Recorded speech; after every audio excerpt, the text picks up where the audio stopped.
আজি দেখিবলৈ পালোঁ যে বাক্সাত ন্যায় বিচৰাৰ নামত প্ৰতিবাদ হৈছে বা যিসকল দোষী বুলি ইতিমধ্যে ৰাইজৰ আদালতত প্ৰমাণিত হৈছে, যিসকলক আৰক্ষীয়ে গ্ৰেপ্তাৰ কৰিছে, তেখেতসকলক জেল হাজতলৈ প্ৰেৰণ কৰাৰ মুহূৰ্তত একাংশ ব্যক্তিয়ে প্ৰতিবাদ কৰাৰ সময়ত কিন্তু শিলগুটি নিক্ষেপ কৰা পৰিলক্ষিত হৈছে, সাংবাদিকৰ ওপৰত আক্ৰমণ কৰা পৰিলক্ষিত হৈছে, আৰক্ষীৰ ওপৰত আক্ৰমণ কৰা পৰিলক্ষিত হৈছে। এয়া আচলতে কোনো কালেই মানি ল'বলগীয়া বিষয় নহয়, কাৰণ প্ৰতিবাদ সদায় গণতান্ত্ৰিক হ'ব লাগিব আৰু গণতান্ত্ৰিক প্ৰতিবাদৰ মাজেৰে আমি আমাৰ যিবিলাক দাবী আছে সেইবিলাক পূৰণ কৰাব লাগিব। আৰু অসমত আমি কোনো কালে দেখা নাই যে কিবা এটা বিষয়ক লৈ প্ৰতিবাদ কৰাৰ মুহূৰ্তত এনেকুৱা এটা ৰূপ, আজি যিটো ৰূপ লোৱা হৈছে তেনেকুৱা এটা ৰূপ কিন্তু বৰ বিশেষ আমি অসমত আজিলৈকে দেখা নাই। আৰু এটা কথা আমি টাইমতে ক'ব লাগিব যে এয়া যিসকলেই আজি শিলগুটি নিক্ষেপ কৰিছে বা অন্যান্য হিংসাত্মক ৰূপ লোৱাৰ এটা গাড়ী জ্বলাই দিয়া হৈছে, হিংসাত্মক ৰূপ ল'বৰ কাৰণে বা দিয়াবৰ কাৰণে যিসকলে যত্ন কৰিছে, তেখেতসকলক আমি টাইমতে ভাবোঁ যে কোনো কালে অসমীয়া হ'ব নোৱাৰে আৰু জুবিন প্ৰেমী কেতিয়াও হ'ব নোৱাৰে। কাৰণ জুবিন প্ৰেমী যদি হ'লহেঁতেন তেন্তে জুবিন গাৰ্গৰ ন্যায়ৰ কাৰণে এনেকুৱা ধৰণৰ পথ কেতিয়াও বাছি নল'লেহেঁতেন। সংগ্ৰামৰ পথটো নিশ্চয় কিন্তু এয়া গণতান্ত্ৰিক হ'লে, গতিকে তেনেকুৱা কেতিয়াও হ'ব নালাগে।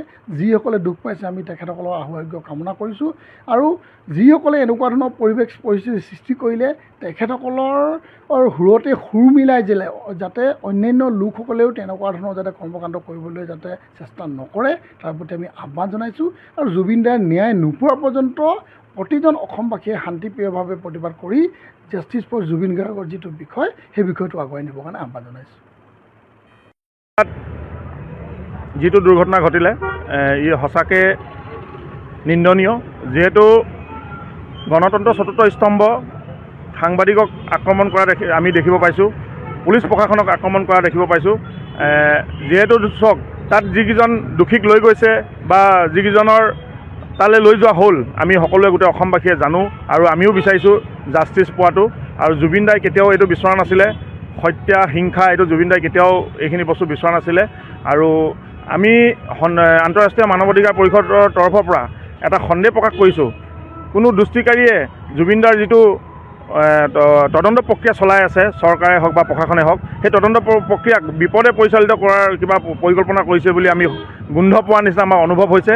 সেয়েহে ইয়াক আমি অসম চৰকাৰ মাননীয় হিমন্ত বিশ্ব শৰ্মা দেৱক আমি অনুৰোধ জনাইছোঁ, আপুনি ইয়াক এনেকুৱা ধৰণৰ দুষ্টিকাৰীসকলক বাছি বাছি আপোনালোকে আৰু ইয়াৰ ভিতৰত কি অন্তৰাল সোমাই আছে সেইবোৰ গোটেই বস্তুখিনি আপোনালোকে তদন্ত কৰিব লাগে আৰু ইয়াত কিবা ষড়যন্ত্ৰ আছে নেকি সেইখিনি ফাদিল কৰিব লাগে।